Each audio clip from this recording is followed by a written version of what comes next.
I have like this water, and it's I don't know why my throat is so dry. Oh, wait. We're back?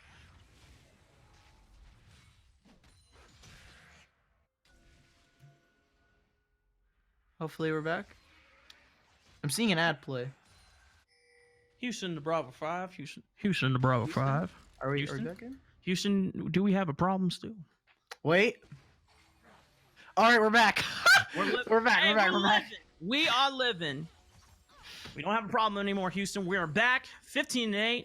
Nothing much has happened. The mid lane turret did eventually go down to Dawn Esports, and they have been maintaining the vision control over the Baron, but I don't think they're going to go for it quite yet, although they are looking for a pick here, Mr. Og Battery. Yeah, they should be able to see with the tremor sense. So thankfully Rek'Sai. But look at this. You know, the black hole that is now Ascend, everybody's just going to slowly start to converge onto the Baron. And bot lane and top lane, the side lanes are pushing in favor of Dawn. So really, they just need to get in control of this mid lane, push it out, make sure that they have some semblance of control of the wave here. And they should be able to force or at least control the Baron area, start to choke them out in vision. We already see Kanks has the TP, has a charge. So he's just going to go bot lane. Remy's going to have to answer this. Both have TP, and you're going to see at least the Baron for right now be ignored for both of these teams. First Blood are going to have to find some way to come back into this game, because right now, despite finding some early leads, despite stopping some of the aggression from Dawn, Dawn has been able to find win after win. And despite earlier on not able to get any of the objectives, now it's starting to close in. Infernal Drake is available. Everyone is coming off from a back right here. So Rourke sitting on a lot of AP. Oh, well, the charge has been popped out, but Drew Dozer and Finesse are on the wrong side of the tracks. Hero's Entrance is going to be able to get popped up, but it's a little too late. The Crocodile has already been taken down. Finesse is also taken down. Still 5-man strong for Dawn, but they do lose Ostrich. It's up to Rourke and Remy and Freeze and try and turn the odds. Kangs and Spooky and Pocus, can they turn this one around? Double flash comes out from Remy and Freeze. They're looking to put the pain train down. Rourke, unchecked, will file the Requiem right on top of the rest of the members of First Blood Crusade. 4 members going down. It's a near ace, and it's going to be another Infernal Dragon for Dawn. Do you know how amazing you have to be on Karthus to just fearlessly Requiem in the middle of 3 members and hit it without getting interrupted? Great job from Dawn. They're able to find an amazing team fight. First getting rid of Drew Dozer and Finesse. And with both of them respawning now, wouldn't be surprised if we see some kind of attempt for a Baron fight. But so far, I mean, Dawn have just been absolutely amazing in these fights, just stopping First Blood. We see those engages time and time again. Someone gets caught out. Someone's in a terrible position, trying to flame over the wall. Pocus gets caught by the death sentence. He's going to find another one on the Finesse. He's got the aimbots on. He's looking for headshots all the time, but D26 actually going to go down. Finesse has a chance to steal it, but doesn't get it. Rourke is able to secure it, but the forward rush is going to come in. The rest of the members of Dawn are falling like flies. First Blood Crusade are able to turn the tides. I believe Baron buff is still on the members of Freeze and Ostrich, though, so it's not like they completely lost out, but still, First Blood Crusade able to find something out of nothing. Yeah, thankfully they're able to get it on at least 2 laners. One of them can be the split pusher, so at least one of the more important members does have it. But while it is a Baron, losing it on a majority of members, not too favorable. But yet again, I mean, these guys have double Infernal, and these trades are still looking really strong. They were looking pretty weak back there. Culling does come out just to try and put Freeze a little bit more awkward. There should be a mid-turret going down, and this is really going to stop a lot of the push with that Baron. Look at Kangs with that Demolish proc onto the turret, as well as the Titanic Hydra just trying to go for that split push. And one of the great things when you have the Baron is you need to be able to deal with the fact that, hey, you need to push these lanes out. A Baron is only as useful as your furthest lane. And right now, no one is sitting bot. No one is giving those minions any kind of Baron. So this Baron is looking more of a defensive one to try and stop some of the push and try to force at least First Blood into some more mistakes. 20 kills to 12. 3,000 gold lead still for Dawn Esports. And I mean, I think it's fair to say that we've come to the point where Ostrich has eclipsed Spooky in terms of potential damage output. Now has the Infinity Edge, the Essence Reaver, and the Shiv. Another BF Sword on top of it, more than likely either building into the GA or the Bloodthirster. And with the Baron buff and the the amount of wave clear that you can get out of Sivir, this is going to be so much siege potential for the side of Dawn. But Charge is going to come out from Kings. They're going to look for the engage. They're going to have to make this work out. Hero's Entrance is not going to find anyone. The hook lands on the Spooky. They get a massive three-man flay, and they just all wipe out First Blood Crusade. Double kill comes in for Ostrich. It's a full ace. Dawn are going to bring it back and take it to game 3. Exactly, and there's the wave. The surrender just immediately comes out from the side of First Blood, and the Galliol just comes out way too early. Kangs, he finds a charge, but it's stopped immediately by T26, who is able to stick around. So great job right there. I mean, Dawn able to tie up the series 1-1. But that was just an amazing game coming out from Dawn, and specifically a lot of misplays and a lot of missteps from First Blood. They just end up playing this a little bit too fast, a little bit too loose, and they find themselves, I mean, the Hero's Entrance was, again, a great thing on paper. They had such a great team composition to try and dive, but they just pull the trigger way too early. And there are also a lot of ways for Dawn to try and stop the engage, try to slow down the pace of these fights, and they really just played a lot of them, especially the one early on. That was, kind of a keynote coming into the rest of the game, that Dawn were just going to have complete control over a lot of these fights. Absolutely. And we go back to the draft. We had the questions about some of these picks, but now we understand, Dawn Esports, it seems like either they haven't met an opponent that can really punish some of these losing lanes, or they just don't care. They value comfort over what the quote unquote meta tells them, and it's working out for them. And Rourke has been amazing on this Karthus pick. Even in the game before that they technically lost, he still was doing a lot of work from the jungle on that pick. And now we're going to game 3, and it's up to First Blood Crusade to see if they can figure out the adaptations that they need in order to secure this series win and move on to the semifinals, or if it's going to be Dawn Esports, quote unquote, reverse sweeping them in this best of 3. But we will find out soon enough, ladies and gentlemen, as we get ready for game 3.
Ladies and gentlemen, it's been back and forth, but Dawn coming off strong with their momentum, winning game 2. We are now getting ready for game 3.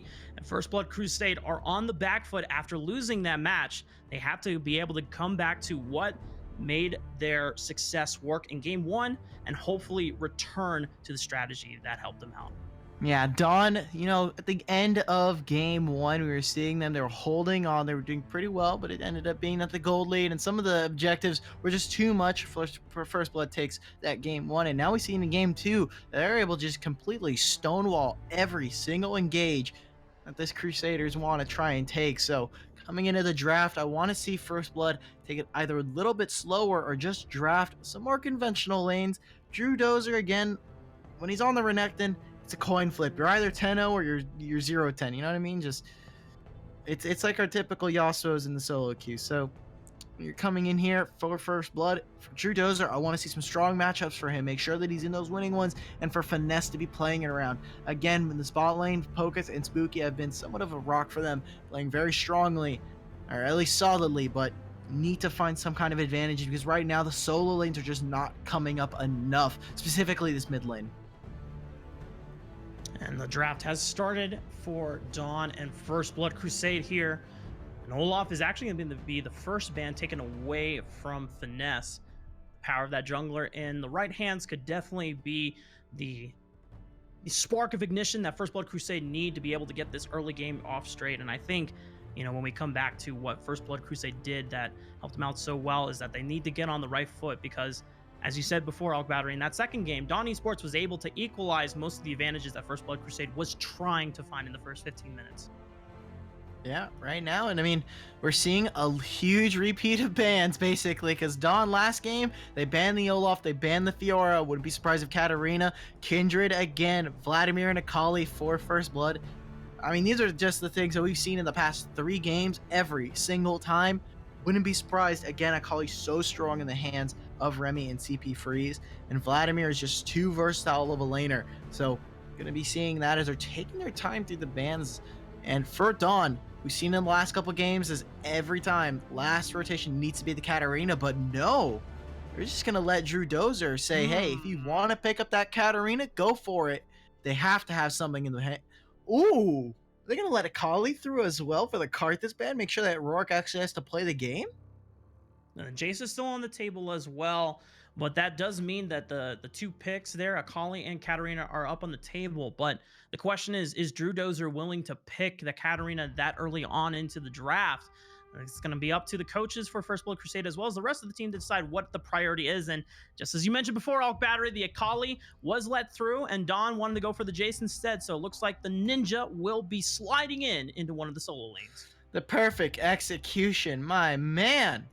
You can't let the Akali come through. I mean, you're going to allow Kangs or Drew Dozer to have such an amazing champion, allow for them to have some kind of outplay, and I'm really scared for Dawn. What are they going to be able to do? The Jace was a great flexible pick, allows for them to get that Aurelia matchup, but again, they pick up their bot lane, they get the Lucian Pike, and now for First Blood, they've always at least picked up the jungler, at least in this case, so Rek'Sai on the table. They could look to try and pick up an AD carry. Sivir has been flavor of the month, but looks like Xin Zhao is actually going to be picked up for First Blood, so now they can start to worry about jungle matchups. Rek'Sai is still on the table. Not Karthus, but I mean, the Rek'Sai is really what I'm going to be looking at. Jarvan could potentially be an even bigger pickup, because again, Rourke has found a lot of success on this champion. Yeah, and First Blood Crusade recognized right away that they one of those junglers being up on the table, they're going to take it away from Rourke, as now that they've taken away the Karthus, which has been played both games, they want to make sure that Rourke's next jungle pick is not one of the OP S tier lists as possible. And even the Kindred, as we go back into early in the draft, that was taken away as well in respect for Rourke's ability to be able to play a carry champion. But the Aurelia is going to be the final ban for First Blood Crusade, so Rek'Sai is still technically up on the table for Dawn Esports if that is the avenue they want to go down. But Sivir actually being taken away for First Blood Crusade. Yeah, they want to try and force him onto another AD carry. We could see stuff like the Xayah, Ezreal potentially on the table as well, although I don't think it's too much, at least in the playstyle for First Blood. Would be surprised, but they go for the Callista, which has been seeing a lot more for the bot lane presence into Pyke and Lucian. We're gonna have to watch how that lane turns out because Kalista can be very coin flip onto whether she's amazing or just absolutely non-effective. Now we see from Dawn, the Rek'Sai, like we were saying, coming in for the draft. Last pick here for them, picking up their mid laner. What did they want into the Akali? What do they want as a comfortable blind pick? Wouldn't be surprised if it's something like Cassiopeia or the Ornn or the Orianna, but Zoe has not made it through bans every single time and is now able to be picked up here for CP Freeze. Well, we're going to see why CP Freeze values it so much in this game. If he can make this pick worth the bans that it did receive in the first 2 games, then, you know, this is something for other teams that will be taking on Dawn Esports if they come out on top to consider if they take them on in the semifinals. But Poppy is going to be the final pickup for Kangs in the top lane, as Drew Dozer will be taking the Akali into the Zoe matchup. I'm just so surprised. There's a lot of champions that have just been getting perma bans from both of these teams and are making it through this time. Obviously, before we saw Jason game 1 that was banned away, and Zoe has been banned both games for First Blood, and they have to give it up. They can't get rid of everything. Now they ended up sliding that on through, and it looks like those 2 top picks were really trying to focus on Dawn's side, Remy and Rourke. So really just looking incredibly close. I mean, you can only ban 5 champions, right? And for the side of First Blood, they again have a great aggressive composition. I love this for Kangs, picking up the Poppy pretty great into the Jace matchup, but I'm worried yet again that as soon as they try to go in, Dawn have a lot that can really just stop them. Although it is not as tanky as the original lineup and can definitely get blown up thanks to the Akali and the Poppy and the Xin Zhao.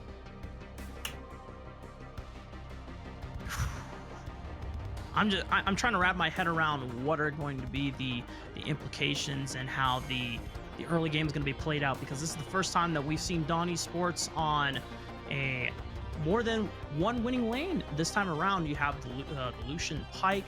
You also, well, actually, tell me about this matchup, Dimitri. You're the color caster. I've never played too much bot lane before, so I've never played League of Legends my entire life.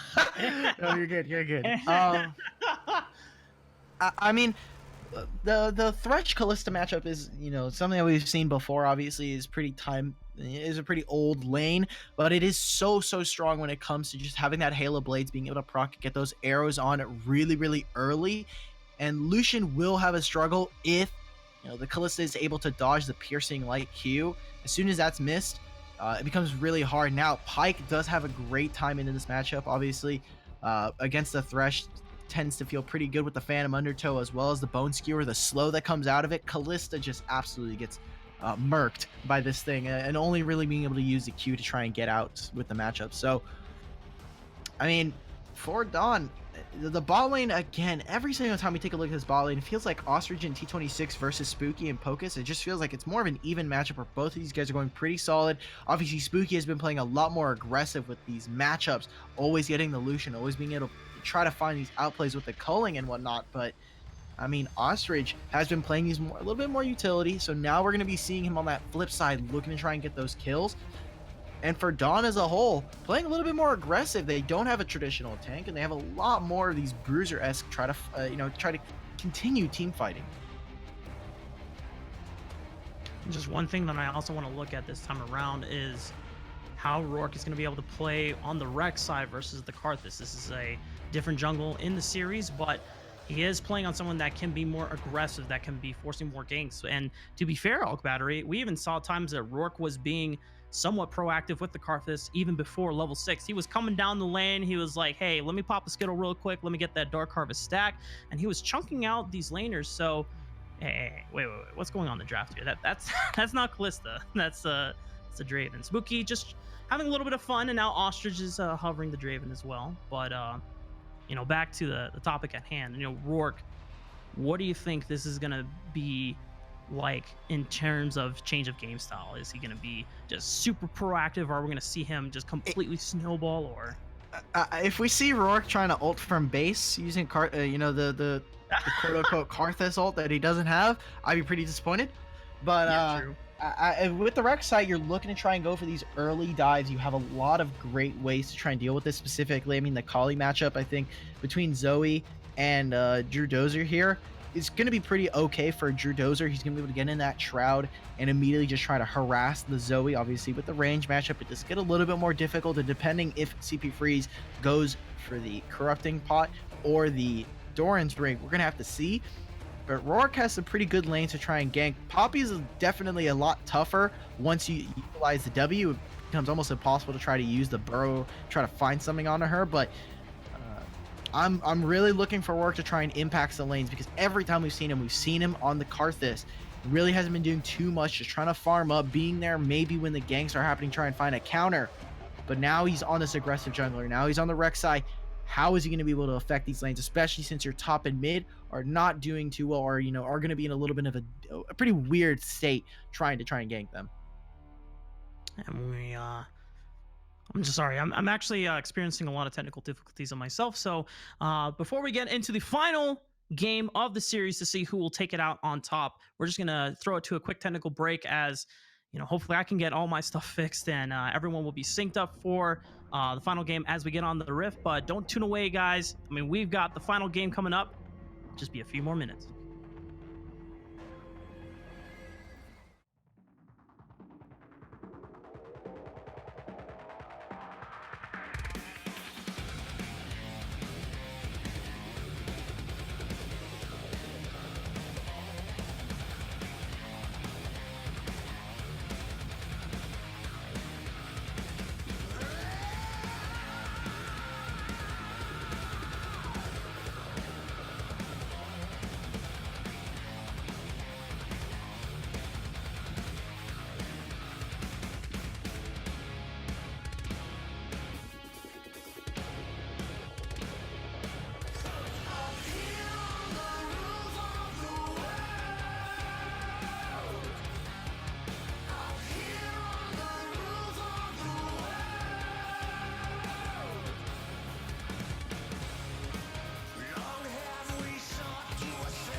Ladies and gentlemen, we are on the rift for Game 3, the final game of the series. Winner will take all. The Mastery 7 emotes are coming out across the board for the side of Dawn Esports, showing off that finally they get to have the champions that they were looking for the entire draft or the series.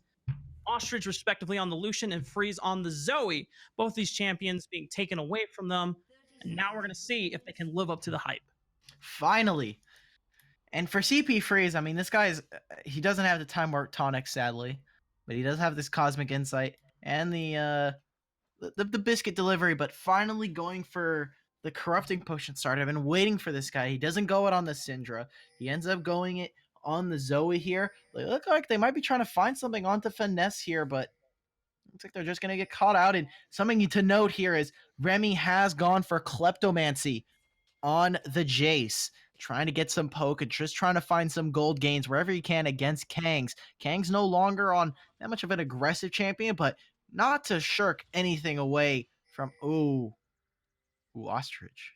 Well, thankfully, Ostrich is able to see the opposition before they get a chance to get some harass down, and he gets a nice double piercing light on both of Spooky and Pocus.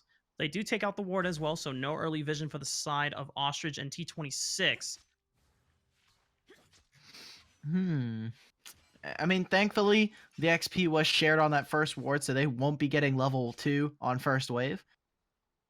Thanks to also having shared XP, but I mean, he's going to be looking nothing too out of the ordinary. However, I don't think they actually end up, again, they use that ward, but they haven't been able to find Finesse with it quite yet.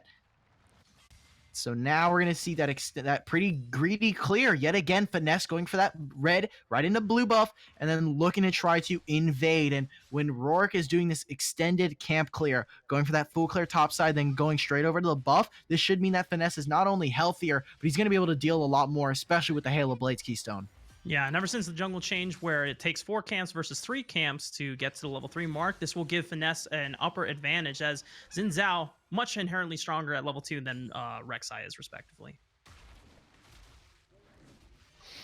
I'm trying to see. There we go. Already going for the clear here. Trying to go for the steal. He's just full health. Oh, Rourke. I think Rourke has an idea that he's there, but he's inching himself towards Finesse. He gets the knock up. He's going to get the flash over, but Finesse actually autos the Krug, but it doesn't matter. He's still got enough movement speed to be able to trail behind and gets first blood. Great job right there. Man, maybe Rourke was playing with something. He did it because he inches towards Finesse. Ends up going down. Double flashes are expended, but the bot lane moves over, so no red is going to be taken. And that just means that the blue buff is going to be taken away from Rourke. He should be able to clear this red, no problem. And really for Finesse, despite just getting the first blood kill, now should just be able to get the scuttle and then move into the top side, or at least try to camp and take some of the take the Raptors. Sorry. Or is he going to go for this again? Please. Yeah, he never took the red buff, and Rourke is going to get punished. He has the ward on top of it, and without the flash, without tunnel, he's... Oh! Smite! Oh, no, Finesse. So much wasted time. Wait a minute. Freeze? Wait, Drew Dozer went back in on the freeze, but Finesse is like, I'm hightailing out of bro. I don't know what you're thinking about, but the engage is not going to be on the same page for both the mid laner and the jungler. Freeze does burn the ignite on top of Drew Dozer, but I think with the fleet of footwork, he'll be able to sustain right back. I'm very confused with what I just watched. Not only did Finesse basically just waste 45 seconds of his life, they also sacrificed the bot lane roaming up, and now the wave is pushing into Dawn. So Rourke, with a great smite right there to try to salvage some of this jungle, now is able to have a pretty free lane. I mean, Finesse doesn't go back. He's still, he's still sitting on a lot of gold, 1100. Now he's able to pick up his bot side, but he is behind when it comes to tempo. Oh, wait. Pocus gets pulled in with the Bone Skewer. Takes a turret shot as well on top of the press the attack keystone being fulfilled by Ostrich here. It's a lot of damage. Still has a health bot to be able to sustain up, but he's got to be careful when he's stepping forward like that. Yeah. Gotta make sure. Look at this. I love this from T26. Oh my god, T26 forces the flash out of Spooky, but he's going to try to look for the Ren Bull gets the death sentence on the Ostrich, flashes forward, looking for the Ren damage, but it's not going to be enough, even with the Ignite ticking down. Ostrich is still going to be able to live and keeps the heal on top of it. A lot of flashes being expended in this bot lane. Got to be very careful, especially with both of these junglers potentially on the prowl. They are on top side. Now we see Rourke. One of the great things, thanks to Finesse and his interesting jungle pathing, he will be able to get his Krugs a little bit early and reset. So for right now, Finesse will be coming up at least when it comes to that camp. And while he is down a little bit, only down one camp, it should just mean that he's able to pick up, the Krugs just a little bit earlier. Make sure that they're reset in levels. He is going to get the back off. 1600 should be able to finish his jungle item. He's not going to pick up any damage. He can pick up some double longswords there. So great job for him. He's able to pick up at least a little bit when it comes to look at Remy with this damage coming out from Kangs. And Remy doesn't Huh? have the Conqueror. He goes in for the he went for the Klepto because he was looking for the extra gold advantage that he could get, and could have been scary. He went back in on the Kings despite having a massive health deficit, but we do have a some a pause. I think some lag issues, unfortunately, but we will be getting back into games soon. But we're almost at the 6 minute mark here. Alk Battery, First Blood did go over to First Blood Crusade for Finesse, respectively. Was not able to capitalize on the reinvade on the bot side of the map. But so far, if we look at CS scores at the moment, Freeze 10 CS above Drew Dozer, so far making the Zoe pick work out for himself. What is Finesse's next move that he has to make before Rourke is able to quote unquote get back in this game? Yeah, so Finesse is able to come out of base. He's also able to get his boots here.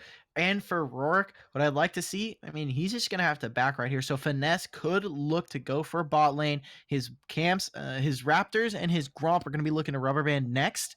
So if he does want to look for a camp, he could be coming into this bot side, maybe even go for this push onto the Mountain Drake, as the wave is going to crash from the bot lane. And Spooky and Poka should be able to pick it up. We're seeing some restarting of the top laners are restarting the router for the side of Dawn, as you can see. So we're gonna be here for at least a little bit. And for Finesse, he has a pretty clear jungle route. He has, way to get into some of these lanes. The problem I'm going to have is, where is Finesse going to be able to find the next gank? We take a look. Freeze is pushing in this mid lane. Jace is just now backing. So if there's anybody to gank, it's going to be Freeze. It's going to be onto this Zoe, who does have the flash, and Finesse does not have his summoners for right now. So we take a look. Bot lane as well pushing. He has some options, but they're pretty limited. Mm-hmm. And we said it before in game one when he was on the Sin Zhao that when you're playing this champion, you have a timer, right? You only have a certain window before your effectiveness basically gets eclipsed by the enemy jungler. And in this case, because it is a Rek'Sai, that timer is actually going to come up sooner than later when it was against the Karthus. So yeah, Finesse is going to have to go with one option. He can't just pick and choose, and he cannot hesitate on any decision that he makes. He needs to just commit to one lane and try and snowball that. And when you mentioned the bot lane, I think that is definitely an avenue you can play through. You do have the Kalissa and the Thresh for the early dragon control and securing abilities, but only time will tell here off battery. Yeah, for sure. Like you were saying, the timer is there. Also the rune setup. Obviously, Rourke is going for this Conqueror. He has a little bit more sustain in those matchups. And for Finesse, he's just trying to get that Halo Blade instantly procced onto the 3 talent strike. So, for him, he's looking to just try and get something. But, besides that first blood, we're not seeing too much out of these junglers. And specifically, Remy is getting dangerously close in these fights to going down, at least. Kangs, and we take a look at some of the gold. He's only up about 200, but Kangs is sticking up there in CS, and you just take a look at how much damage this Poppy can do. And I wonder what Kings is going to be rushing in this matchup specifically against Jace. We know that Sunfire Cape and Iceborne Gauntlet are definitely some options here for Kings, but he's winning some of these trades right now against Remy. I don't know if it's just because of the way that the early first few minutes was being played out, but if Kangs is able to actually get a lead up on Jace, then you can override that whole lane prio. Yeah, for sure. This is Poppy again, right? Like, this is a champion that is really insane in the 1v1, can all of a sudden turn one of these duels into it just instantly he gets a kill, and you're like, wait, how did Poppy get this kill? It's a tank, and yet it out damages me. Sounds about Hecarim. Yeah, true. Yeah, there's a lot of quote unquote tank champions that are out damaging typical carries right now. But eventually they'll get the hands from Riot and be like, all right, you've been in the meta for too long at this point. It's time to bring you out of it. We had our fun, but we got to bring in some new champs. We got to bring Yumi into the spotlight. It's our new champion. We got to sell the skins. We got to sell the Battle Academy skins. So if it's not being played in the higher tier levels, then we got to buff it. Make sure it gets some screen time. I don't know. There's a couple champions that I haven't been seeing play in higher play, and they haven't gotten buffed. My boys Pantheon, my boys Maokai, my boy Mordekaiser. It's a couple champions. Just saying. I haven't And seen any too much. you're particularly excited about the Mordekaiser because when we were doing our prep, you got excited about that Mordekaiser Pike bot lane, dude. Yeah, I thought the side of I thought Dawn might want to bring it out. May have been just a little bit of a troll pick with the Pike Mordekaiser, but I mean that could have been a potential. But trying to see, doesn't seem like the game really is going to be going anywhere. So Yeah, I think they said that because of a router being disconnected and they wanted to restart it and boot it up from scratch, that it is going to take quite a bit of time. Hopefully my 5 minutes at the max here, but maybe. Oh, wait a minute, we gotta reconnect. Reconnect. Oh, All right. baby. Sorry, ladies and gentlemen. We had some people disconnecting. We had some lag coming in. So right now, Remy is coming back. We see the reconnect. So should be coming into game at least within the next 30 to a minute. But right now, 6 minutes in, 1 kill over to Dawn Esports. First Blood are gonna have to, 1 kill over to First Blood. And right now, First Blood are really, I mean, they have the first go, but really level 6 is where we start to see a lot of their champs start to pop off. Akali, and then the Thresh Kalista bot lane. This is really when we tend to see the power spikes start to come in, especially on one item. Yeah, spooky. Even though on Kalista you typically can win trades as early as level 1, just due to the nature of the all-ins with the Rend and Spear. Level 6, I mean, this is the Shadow Isles bot lane, Alk Battery. Not only you've got the escape route from the Thresh Lantern for the Kalista, but you also have the escape path for the Thresh with the Fate's Call. So both of these champions can help each other out in a pinch, and hopefully that is the route that Finesse tries to play through, or even, as you mentioned, for Drudozer, level 6 for Akali. The perfect execution could be getting a lot of burst down onto Freeze, who has been winning this lane so far. Hopefully. I mean, CP Freeze, he does have the 10 CS lead, but I mean, he hasn't really used too many of the corrupting potions. He's sitting on some pretty healthy amounts of HP. So really the mana is where a lot of the problems are going to be with the 7-minute blue buff coming up. Wouldn't be surprised if we see that, considering he's already got his back off. He's got about it should be 800 gold, but it's 400 gold, and he has his double amplifying tome. Not able to get that first back lost chapter quite yet. We might have debated everyone a little bit. We saw the reconnect from Remy, and we are like, all right, he's in. It's easy, but it's taking a little longer than we expected. But just for old time's sake, Mr. Alk Battery, is it time to bring out the league trivia, the classic special? Oh, I mean, sure, why not? I mean, I'm sure people are really enjoying talking about Oh, there's the ready. Hey, that was the whole plan. I bring up league trivia. People are like, no, no, dear God, no. Please get back to the game, and that speeds everything up. Genius play. Risen Sketch League. I might have to take you up on that, but ooh, come back in the game. You right? That would be fun. If you want that to happen, I don't know who you'd really want to talk to. Probably spam Rando Joe or harass him.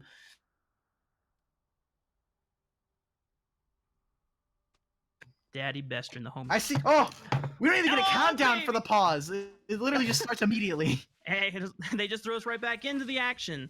And 6 minutes have officially passed on the mark. And now we just see Freeze pushing Drudozer in ever so slowly, getting that advantage in once again. Yep. And right now the bot lane is going to have to back. Huge wave crashing into bot side. But we see a lot of pings going on. Finesse, they know that he's down there. The TP from Remy, so Kangs can show up to a team fight at a moment's notice.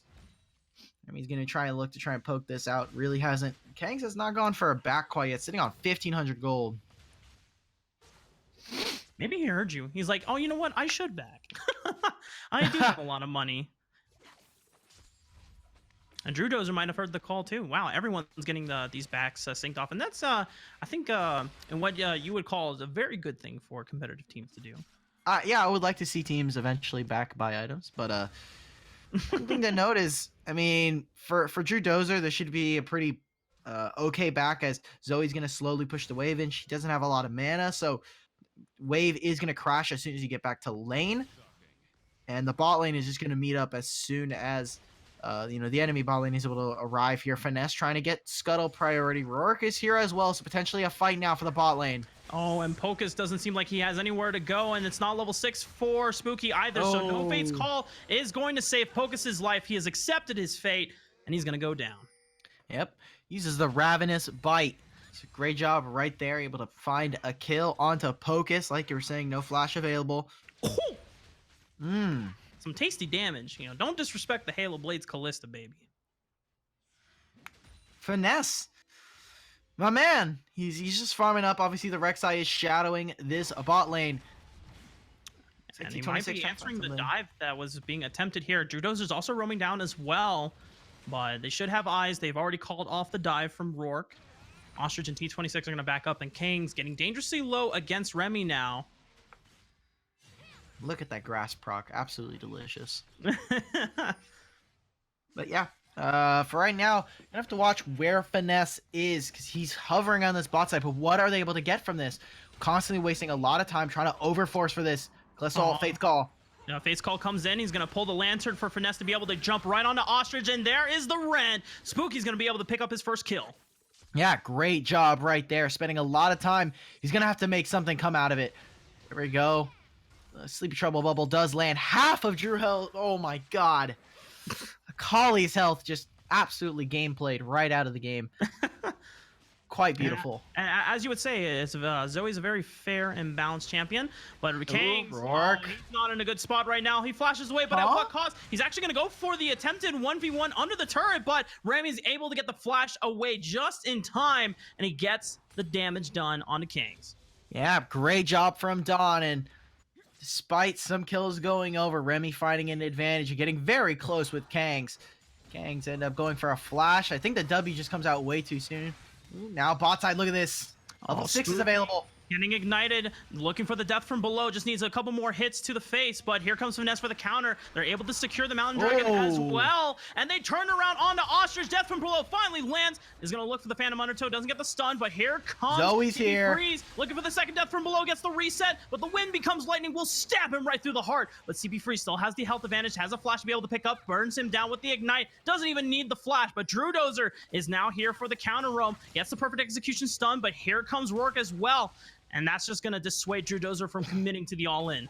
Yeah, I mean, CP Freeze does have the secondary flash there, so great job coming out from Dawn. The collapse ends up being in favor of them.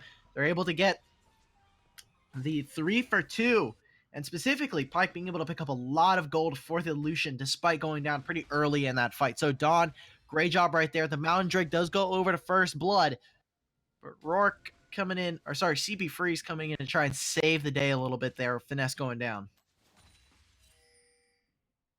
And overall, I'm still trying to wrap my head around who really came out on top, because CP Freeze being a huge benefactor of being able to pick up the pieces after Ostrich and T26 did go down to the likes of Finesse, Spooky, and Pocus.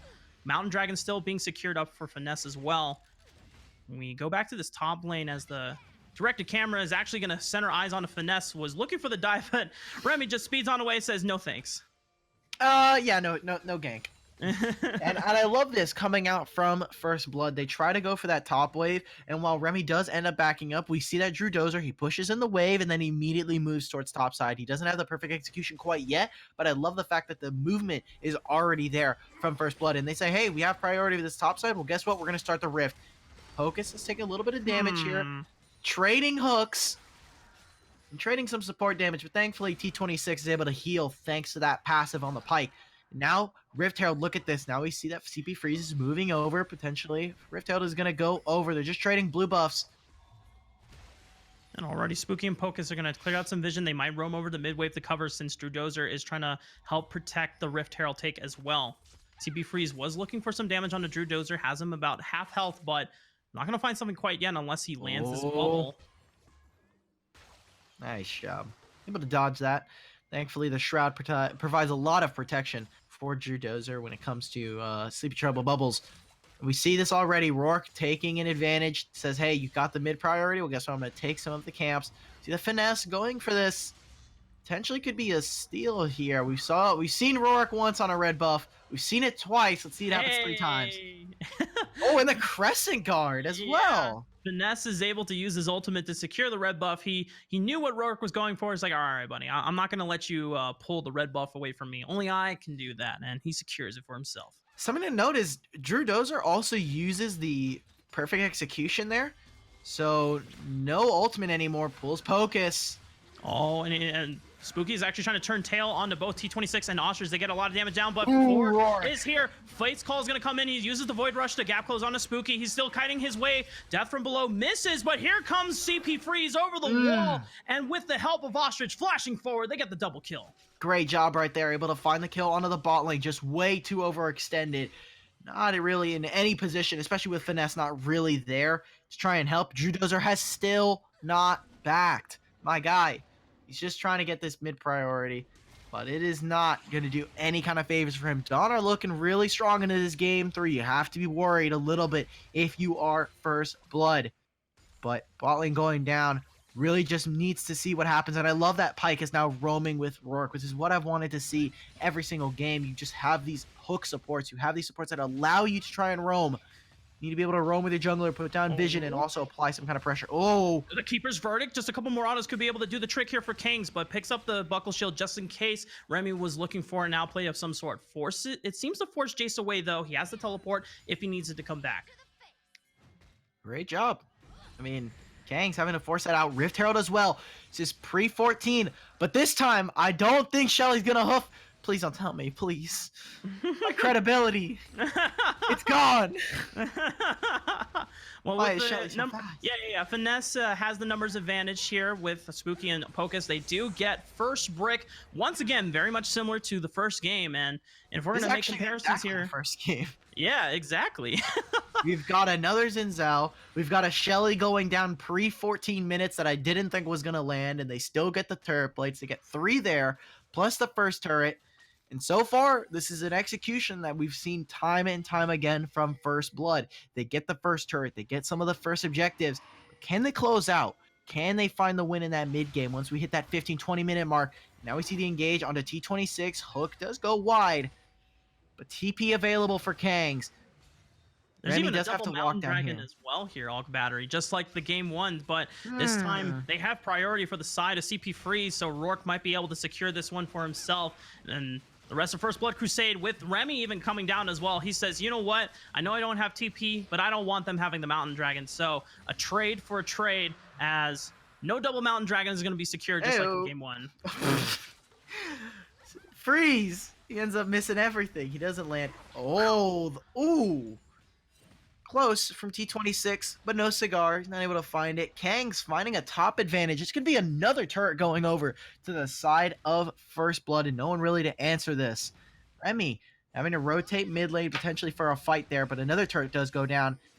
Turret or gold is starting to equalize. Only 800 in favor of Dawn. Oh! Drew Dozer gets hit by the bubble and it has to use the perfect execution, the second cast, just to get away. Void Rush is going to come out, but only on the Finesse, and he's going to be able to win the 1v1. Drew Dozer flashes over the wall, is able to escape with his life, and Remy is in a 1v3, has to flash over the wall as well to be able to get away. T26 is here for the counter if they need it. Freeze looking for more damage with the Paddle Star. They are able to pull in Pocus, and here comes the resets. Death from below is going to land on the 1. They need to land more, but T26 has lost all of his teammates in Remy and CP Freeze, and he cannot continue the chase. Woo! There's the kill. He gets the shutdown. 450 going over. Like you were saying, a great fight coming out from the side of First Blood, able to pick up 3 for 2 right there. And Drew Dozer just barely getting out of dodge, able to survive. He's also able to get some mid priority, get some mid damage onto the turret here with his buddy, good old buddy Kangs. I'm still trying to recover a little bit. That was a lot of skirmishing going back and Rourke! forth. Leave him alone. And Rourke is just trying to put in the pain train, but he's still 2 levels down against Drew Dozer, despite not having perfect execution. I don't know if you want to disrespect Nikali right there. How is Drew Dozer 0 KP? He was in that last fight, right? Like, did he do any damage to Zoe? Yeah, I mean, he didn't land. Well, he started. He didn't land the ult. Well, no, he landed the first part of the ult on the freeze, but he had to ult out as soon as he got hit by the bubble, and then he just basically dipped. And the fight just lasted so long that by the time Freeze and Remy did go down, that it the assist timed out basically. Feels pretty bad, man. I mean, right now, I'm pretty sure Drew Dozer's just living the life of an NA top laner at this point. He's essentially playing like NA Rise, right? This is what it feels like. 0-0-0 at like 20 minutes. You know, it feels like he's been in a lot more. That's the good. That is true. He's not giving over any kills, and really, CP Freeze has found his advantages outside of lane. So, well, Spooky and Pocus just trying to farm up the mid wave as best as they can. Drew Dozer might get hunted down by T26 and Ostrich, but makes the dip. Meanwhile, Kang still doing work on the Remy in this 1v1, man. What is your lethality to a god? To a king, some would say. Rourke is here now. Hey, all right. You know, keep your verdict is forced out. You know, he called Rourke's bluff, and Rourke said, all right, you got me, you know. You got me, buddy. Keeper's verdict does come out, but as well as the steadfast presence. Potential fight mid. Oh my god. Wait, Pocus looking for the pull onto T26, but has the Phantom Undertow. That's a lot of damage coming on the Spooky. Has the flash away. The exhaust did come out from Freeze as well, because I think he picked it up with the spell thieves. Oh man, that's a balanced ability, by the way. Very great ability. I mean, just look at the damage that was just done right there. There should be a free mid turret for the side of Dawn, but what are they going to be able to get from this? Do some damage to Pocus, but be careful. Well, Freeze. He's got the flash. Yeah, right. He's got a free flash. How generous of Riot, giving him a free flash. Able to get that. No Rift Herald available yet again. Remember, already taken. Got the bot turret, but look at where the waves are. Just absolutely in shambles. If we're looking at the side lanes for the side of Dawn, top lane just now pushing out. Lucian, Ostrich is really just picking up the waves.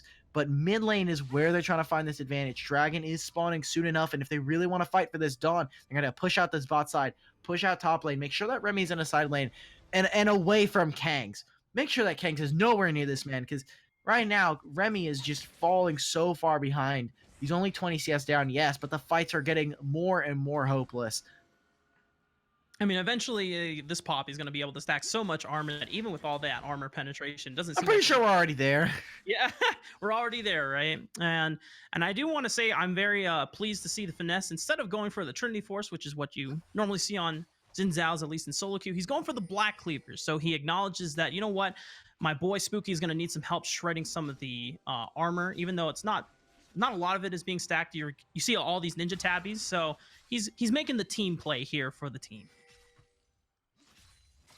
Hopefully they're actually able to get Ostrich. You need to be very careful with how you want to play this. Dashing forward into Drew Dozer. Drew Dozer is able to make the loop-de-loop scoop and juke out of danger there, and he has to use the perfect execution, but meanwhile, they might have been able to find the pick on the Freeze. He gets the flash out, does have the bubble on the Spooky, but it's not enough damage. Teleport is coming in from Remy. It's going to be able to help T26. He needs enough damage to be able to get the... but Keeper's Verdict does come out, and the hook lands on the Rourke. They pull the Rek'Sai right back into their grasp, and they're going to be able to come out on top. That Keeper's Verdict was absolutely clutch. Could potentially have seen a turned around fight for Dawn. But 2-0 in favor of First Blood Crusade. And they're able to pick up, should at least be able to pick up this dragon. Remember, Death from Below available. Remy is still here, so... Oh no. Well, look at the... Whoa, my God. The Steadfast Presence is able to stop the Phantom Undertow and T26 potential escape. Ostrich gets flashed on with the flight and the hook lands despite the flash as well. Finally, First Blood Crusade showing huge signs of life and trying to come back in this series. Ostrich, this is your main? Come on! Kangs with the amazing, just hits him with the steadfast presence. No dash available. The flash doesn't even go over the wall. And the hook from Pocus just, beautiful. A piece of art right there on the Thresh, showing some great mastery of the champion. That was just insane coming out from the side of First Blood Kings, and specifically Kangs on this Poppy is doing absolutely wonderful. This guy is doing work for the team. We already talked about the keeper's verdict, and the steadfast presence is really just stopping Dawn from making any kind of escapes. So far, having a great game and already looking kind of in that same vein from what we saw in game 1. And Finesse is trying to get some control with the vision over the Baron area, but he needs his teammates to be able to help him there. Would have been unfortunate if T26 and Rourke were able to get the pick on him and reverse some of the momentum that First Blood Crusade have been able to amass for themselves. But Dimitri, we are about 22 minutes in, 11 kills to 9. Just shy of 1,000 gold lead, but Drew Dozer might be in a bad spot. Pops the perfect execution as well as the backflip and has brought Rourke right into the heart of his team. He flashes away, and it's going to be enough with the tunnel as well to escape. But Rourke's got to be careful about picking his picks. Yeah, again, I feel really bad for Drew Dozer. This man has only used the perfect execution to get out of fights, not necessarily to go for a 1v1. So every single time it's on cooldown, it feels like it's an extended flash, essentially. And while, we see Freeze getting some damage onto Finesse there, Drew Dozer with these escapes is, it's almost as important as getting a kill, right? You're expending a lot of resources from the enemy. We just saw right there, Rourke with a flash. Kangs, my man, is diving into turret and smacking this Jace. Tank, by the way. Tank, by the way. Yeah.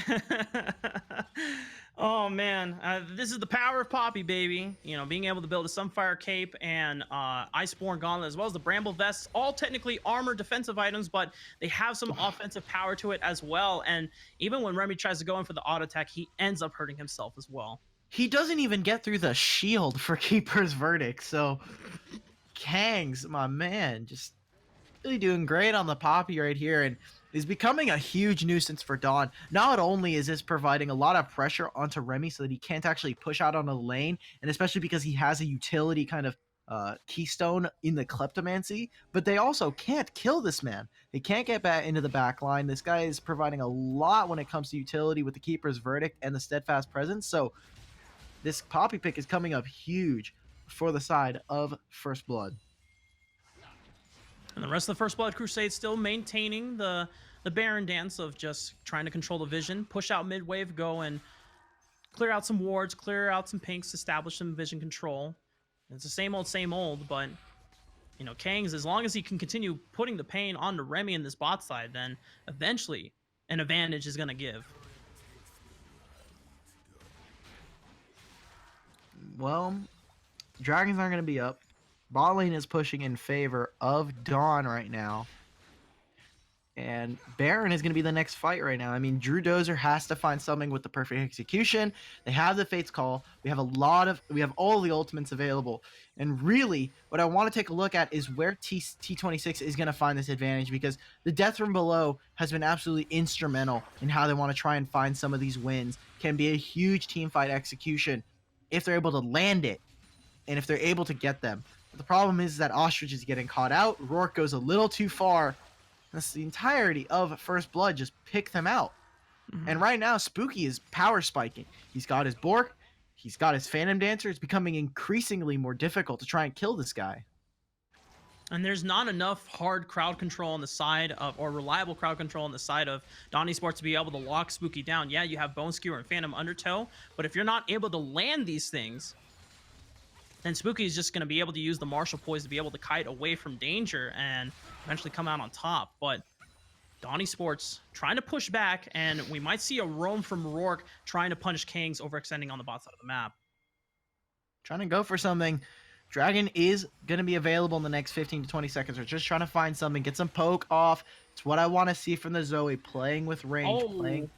Oh, wait a minute, Drew Dozer. Oh, but Kangs has also made the roam on top as well. But Rourke pops the stopwatch, is going to buy some time. Keeper's Verdict comes out. Meanwhile, Freeze, the attentions have been turned over to the mid laner, but not able to get enough damage. There's the flash from T26, but the flay comes out. And there's not enough damage to get the execute. execute as well, but Pocus and the rest of First Blood Crusade, their members are low on health bars. Rourke finally finds one onto Finesse, finds another one onto Spooky, and this could have been the advantage that they were looking for in Dawn Esports. They take down 3 members. Baron might be the next objective. So close for them.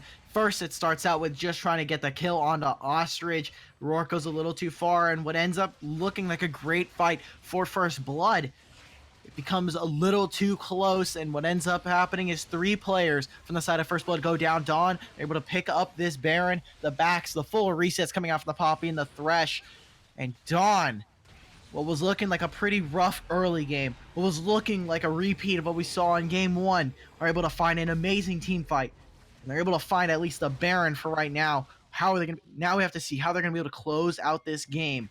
We've seen it, but in the past, both of these teams have a little bit of trouble trying to close out the game. Some team fights maybe not going their way, but Drew Dozer, I think, needs to come up a lot more. The perfect execution need to land onto the Zoe, need to be able to kill some of the more...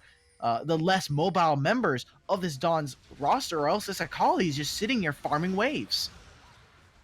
And First Blood Crusade, despite losing the Baron, were able to secure the Infernal Dragon quickly for themselves, but Kang is going to have to body block for his member in Finesse as he was slept, taking a lot of damage, but the culling is going to get interrupted by Rourke as well. Kangs does get the Wall Slam, has the Keeper's Verdict, is able to punt away some danger, but the Void Rush comes out as well, and T26 gets the final killing blow onto Kangs. Once again, First Blood Crusade are down without their top laner, and it's just up to Dawn to be able to push this advantage in.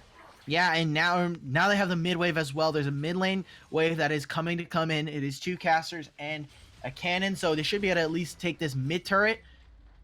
Got to be very careful, because now we have another wave, another cannon as well coming in. It should be, great siege, which is something we've seen lack coming out from First Blood. They don't have a great siege on this team, and now they're coming in again. Double cannons. They're going to get the mid inhibitor, and they could look to rotate bot lane if they want to try and continue this, although it looks like they're just trying to focus, try to hover around mid lane. Top lane as well could be a potential if they do want to try and get the full map. It looks like they're just going to try and rotate for this bot lane. Drew something Dozer up, has been lands slept. on Drew. He popped the Twilight Shout. He's going to be able to make his escape, thankfully, but the rest of the turret, Dawn Esports, are going to make their advantage clear. They take down the second tier turret on the bot side of the map, and Dawn Esports, they're looking to run and close this game out soon with the newfound advantage of taking that middle inhibitor down. 5,000 for them. They're able to pick up the mid tier 2, the mid inhibitor turret. The mid inhib moves down to bot lane, get the reset, and now they can go start clearing through their jungle, move their vision lineup, because we see a lot of it is focused around that bot side, which is what we saw in that last fight when the Infernal Drake did go over to First Blood. Now with these lanes kind of set back up, they can go push in this top side. Remy can start being a real split push threat, and with mid lane in shambles, First Blood are going to have to start picking something up. They need to start playing around the tools that they have, because again, like we said, Drew Dozer's perfect execution has been a perfect escape, not necessarily someone dying. And the one time that we did see the perfect execution used aggressively, it didn't really get that much done for First Blood Crusade. It was off of the back of Kangs making the perfect flank. But even after then, they were not able to close out the advantage that they had. And when we see Dawn Esports get an advantage, they are able to take so much more for it versus when First Blood Crusade have their own advantage. Right now, Double Cannon is pressuring this top turret, looking to take a second inhibitor as well. Yeah. This could be looking like the end. So many minions, double cannons, and a really souped up minion wave as well. Supers are starting to pour into mid. And Finesse's might maybe have given his life with the present guard, but that's a 3-man Keeper's Verdict right on top of it. Rourke is going to get the GA pop. Drew Dozer actually finds one on the Remy, might be able to find another one on the Rourke, but he gets the Void Rush out before giving his life eventually over to Callista. Spooky's going to be able to get the kill on that one, but the double kill, the damage has been done. Look at the numbers are dropping in favor of Dawn Esports. It's just Kangs all left, but without Keeper's Verdict, maybe this is where Dawn Esports looks for the final killing blow. They don't have Baron, but the top wave is pushing. Mid lane is starting to come in. This should be the end of the game. Kangs is going to have to put out a valiant effort, a steadfast presence, as you might say. And for right now, Dawn are looking to try and get something. The turrets are slowly starting to chip down. He ends up landing asleep. Kangs He's taking a Wait, little bit more damage wait. next turrets. Kangs has taken down Ostrich, but it's still freezing. T26 are still up. He flashes in. They're trying to get the damage done, but only 3 Oh more seconds for Pocus. It's going to be close. Kangs is trying to do as much as he can to no! try and stall them, but T26 gets the last hit on in the Nexus, and just like that, Dawn Esports are going to close it out 2-1.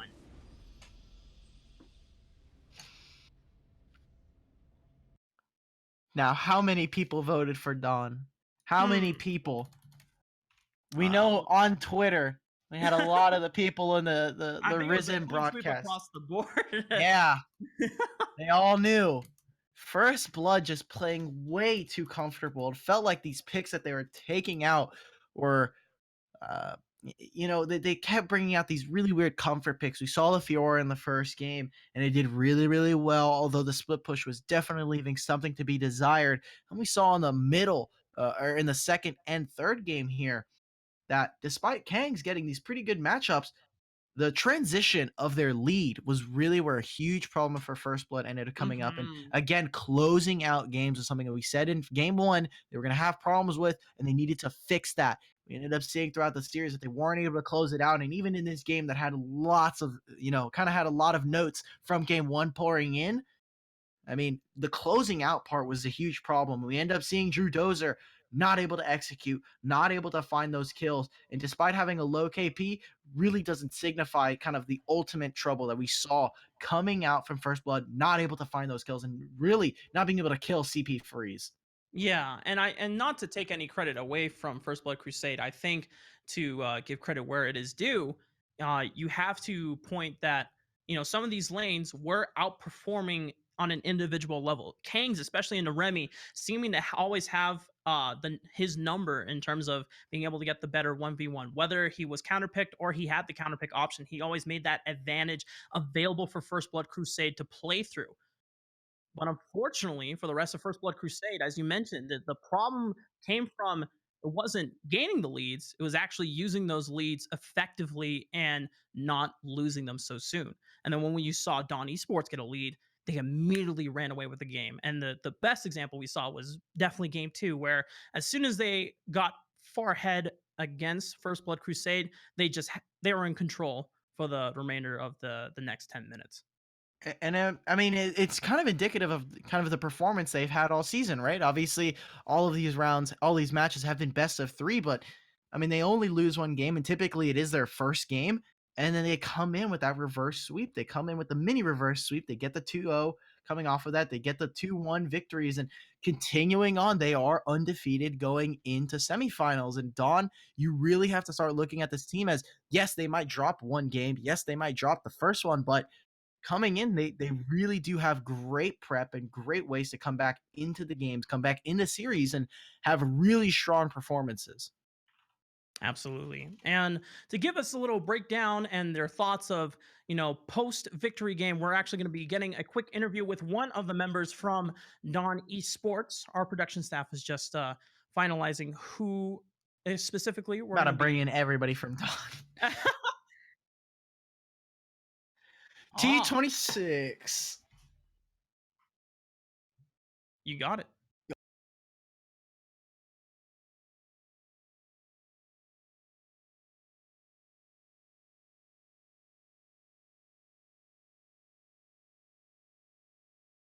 Yeah, no problem.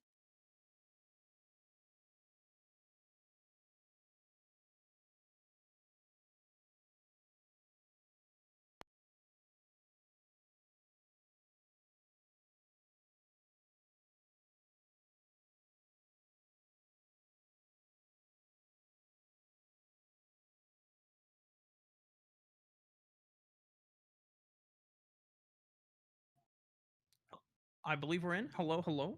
Hello, hello. Mr. T26, congratulations on the 2-1 series win. Oh, thanks so much. Yeah, and also I have to say the Pike looking really clean. What were some of your concerns about going against First Blood Crusade before the series began? I would say there's a very big emphasis on banning out the Katarina. Drew Dozer, as we all know, is quite strong on the champion. And Mhm. I would say our biggest concerns was just drafting a composition that could beat them in the early game, and if not the early game transitions to the mid late game. We Definitely. saw that with Karthus, right? Yeah, definitely. Every game, Rourke was like, "Hey guys, would you like me to join the team? No, just press R. All right, cool. Thanks, guys. What we'll get. Hey, well played. We saw that in game two. Actually, just just demolishing, and we saw that even in game one. You know, the one that you did lose, you guys had this amazing mid game where you guys were able to come back, start picking up a lot more kills. And in game three, we saw it yet again. How is it feeling coming into game three? You guys start to see as the first kind of 15 minutes start to roll around. It's starting to feel a little bit more like game one, and then something just immediately switches. We see that team fight come in, and everything starts to change. So kind of roll us through, like, coming into that team fight, you guys were a little bit down, and how are you guys trying to figure out how to try to come back into the game? Because again, every single time they always have these first advantages, always getting first turret or first kind of dragons. So kind of walk us through some of that. So obviously they had the split push advantage. They had Poppy in the side Mhm. lane, massive. Jace had no Conqueror to deal with it. We had no Bork, Cleaver. That combo wasn't there. So we were Mhm. really trying to poke down and siege on that and go for the engages. So with Zoe Bubble and then Jace and then chaining that up with some more engaged, we just really wanted to poke and force out a fight, force out some TPs and kite back. And it worked out in the end. Towards the later half of that last team fight in the siege, we got a ton of Zoe Bubble with Jace poke, and that immediately forced them to back out, and then we could press our advantage. And with Baron, it just made it that much easier. Man, yeah, I'm just comforted by how decisive you sound in telling us this game plan that I felt like even a gold 3 scrub like me could have played in this game with you and we could have won. I wouldn't have tried to bring you as down as I probably would have, but you know what? Just are you the main shot caller for the team then, Uh, T26? Definitely not. I'd say our top laner has a very strong voice and does a lot of the calls. Really? And then our mid laner as well is always calling out plays that can be made. I'm more looking for plays, and if they say hit a hook, I do my best to hit it. So you're the voice of reason, just to check against. It's like, hey, if Remy or Free say, hey, let's go for this, you're the guy that says, then I don't know about that one, Chief, or Actually, do that's more you the jungler. I'm much more quiet. I would say that I'm more. really? I kind of just sit in the background. And I look for plays. If they call something out that I think would be good, I'll second it. If there's a play that's not going to go as well, we usually call it out collectively as a team. There's really no indecisiveness in terms of our group coordination. There's a lot of we all sort of know what we need Mhm. to do. So we don't need that one voice of reason and the one voice of not because we all sort of have an idea of what we're going for. I think me and Elk Battery could definitely see that as, one of the things that we're noting is that even when First Blood Crusade got an advantage, there seemed to be a lack of transitioning that into a solidified lead. Whereas as soon as you guys got a lead, you knew exactly what you guys had to do and were able to close out the game in a prompt and effective manner. And one more question from me, and then of course, Elk Battery, if you have another question for me, Sure. you're more than welcome to ask. Um, Next week you'll be playing in your semifinal match. I don't know if Chosen Esports and uh, team I don't want to butcher this, Dayton. Hopefully I Sounds the about one with right. the one with the cute corgi logo. First, who are you expecting to win that matchup? And if so, what are you looking forward to prepare in terms of that specific team? I mean, seeing as I'm playing for Dawn, I'm going to say we should crush that series pretty hard. And that's Ooh. just because, based on how we played this game, and I feel like if we just work on some of our early game issues and work on compositionally molding a team comp that can really go to the late game and work out the mid game and also have a decent early game, I don't think we'll have any problem at all with them. Um, Other than that, going into the game, it's just going to be a lot more practice, a lot more preparation, and we're just going to try our best to close it out as quickly and as cleanly as possible. I'm trying to. It hasn't been updated yet, but Semantics did end up being dramatic on the other side of the bracket. So between Semantics, we have them, we have TPG, and we have Team B or Honeybee Honeybee Sports. and Temporal Gaming. God damn. So between those two, I mean, we see Semantics probably going through.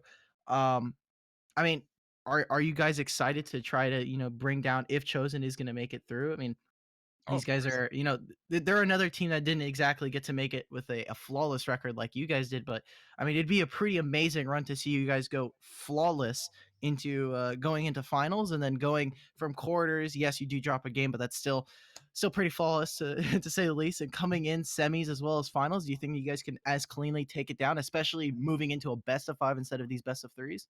Oh, for sure. With more time and with more practice, if we get a little bit more VOD review, we touch upon our drafts, we work on our laning and our early game. I think we shouldn't have an issue at all. It's just a lot of we made some slight mistakes, but if we just review them, practice, and continue to improve upon what we're doing right now, we shouldn't have an issue at all. I feel we should be able to close this out pretty much perfectly. Well, Pretty awesome. much perfectly. All right. Yeah, yeah. I mean, I'm sure some of the analysts would love to say, "Hey, yes, all right, we'll take those." well, again, T26, thank you for taking the time to do a quick interview with us. Congratulations again on the win, and we Thank you, look thank you. forward to seeing you guys play next week against the winner between Chosen and Team Dayton. And for the rest of the broadcast, on behalf of them, we would like to thank everyone at home for watching the champions quarterfinal match on twitch.tv/risen_esports. Thank you so much for all your support and love. We hope you enjoyed the show, and we'll see you next time.